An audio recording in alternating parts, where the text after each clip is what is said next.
जुमले जरा सुनिएगा कि क्या फरमाया मेरे आका ने। सबसे बड़ा अल्लाह का नाफरमान कौन है? शैतान, इबलीस। इबलीस के अजाब का अंदाजा कर सकते हो? जिसने सारी दुनिया को गलत काम पे लगाया है, सारी दुनिया को बुरे कामों की तरफ जो लगा रहा है, सारे कुफार को कुफर पे लगाने वाला। आप हम तो इमेजिन ही नहीं कर सकते ना उसके अजाब, उसके गुनाह और अल्लाह के गजब का उस पर। मगर अब हदीस सुनना क्या फरमाया। आका फरमाते माँ बाप के नाफरमान और इबलीस के दरमियान सिर्फ जहन्नम में एक दर्जे का फर्क होगा।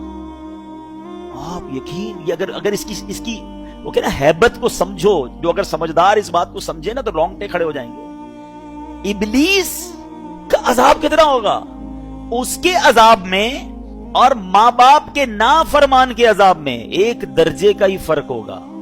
खत्म हो गई ना, बात ही खत्म हो गई ना। इससे बड़ा मुजरिम कौन होगा?